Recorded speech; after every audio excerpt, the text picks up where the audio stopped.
बेळगावमध्ये सीमावासीय आज काळा दिवस साजरा करणार आहेत। ठाकरेंच्या शिवसेनेचे नेते सहभागी होण्यासाठी बेळगावकडे रवाना झाले। बेळगाव पोलिसांकडून ठाकरेंच्या नेत्यांना जिल्हाबंदी करण्यात आली आहे। जिल्हाबंदी असूनही नेते बेळगावमध्ये जाण्यावर ठाम आहेत।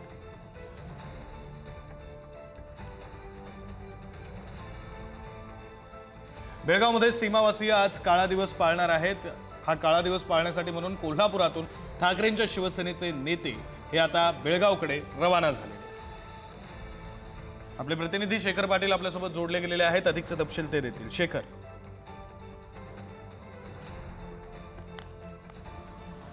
विक्रांत बरोबर आहे। दरवर्षीच 1 नोव्हेंबर रोजी त्या ठिकाणी बेळगाव मधले अनेक सीमावासीय मराठी भाषिक जे आहेत ते काळा दिवस पाळत असतात। 1 नोव्हेंबर हा कर्नाटकचा त्या ठिकाणी स्थापना झालेली आहे आणि म्हणून स्थापना दिवस म्हणून त्या ठिकाणी संपूर्ण कर्नाटकमध्ये साजरा केला जातो। मात्र मराठी भाषिक आपले जे आहेत ते मात्र हा दिवस जो आहे तो काळा दिवस म्हणून पाळत असतात आणि यालाच पाठिंबा देण्यासाठी दरवर्षी शिवसैनिक मोठ्या प्रमाणात जात असतात, ज्यामध्ये हे चेहरे तुम्ही दरवर्षी पाहत असाल आणि या सगळ्या चेहऱ्यांना त्या ठिकाणी जिल्हाबंदी केली जाते आणि त्यांना सीमेवरतीच रोखलं जातं। मात्र प्रत्येक वर्षी मराठी भाषिकांच्या पाठीशी आम्ही आहे असं ठामपणे सांगत ते त्यांच्याकडे जात असतात। आज देखील ते सगळे शिवसैनिक चाललेले आहेत।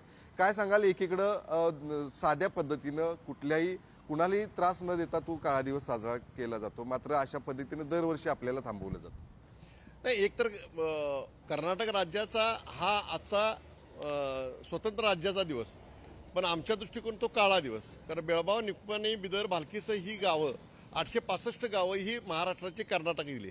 4.5 लोक मराठी माणसं तिथं आहेत आणि मराठी माणसं हा एक काळा दिन पाळण्यासाठी रस्त्यावर येत असताना त्यांना बंदी घालणे, मोर्चावर लाठीचार्ज करणं, आम्हाला महाराष्ट्रातून तिकडं जाताना बंदी घालणं, ही कर्नाटकची दडपशाही आहे आणि ही दडपशाहीला झुगारून आम्ही बेळगावमध्ये जाणार आहोत। आता देखील तुम्ही सगळे चाललेला आहात, दरवर्षी तिथं झटापट होते, मात्र आज आता कशा पद्धतीने या ठिकाणी तुम्ही दरवर्षाप्रमाणेच आम्ही शिवसैनिक उद्धव बाळासाहेब ठाकरे पक्षाचे आम्ही शिवसैनिक आहोत।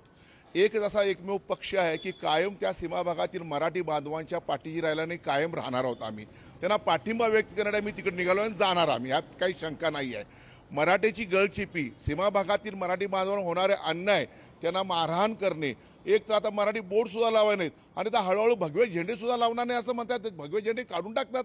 हा कुठला अन्याय, कुठली हुकुमशाही, ही दडपशाही झुगारून त्यांना उत्तर देण्यासाठी आणि मराठी बांधवांना पाठिंबा देण्यासाठी हे आज आम्ही कूच करणार आहोत तिथं। आणि मराठी बांधवांना एकच आहे की आम्ही कायम तुमच्या पाठीशी, काळजी करू नका, आज ना उद्या विजय आपलाच होईल, यासाठी आम्ही तिकडे निघालो आहोत। तर ही लढाई देखील गेल्या अनेक वर्षांपासून आहे। तुम्ही आता हा सगळा लढा कसा देताय आणि शिवसैनिक म्हणून त्यांच्या सगळ्यांच्या पाठीमागे? नाही, आम्ही या कर्नाटक सीमावासामध्ये जे मराठी लोक आहेत त्यांना आम्ही, शिवसेना असेल या महाराष्ट्रातला प्रत्येक मराठी माणूस त्याच्या मागे आहे।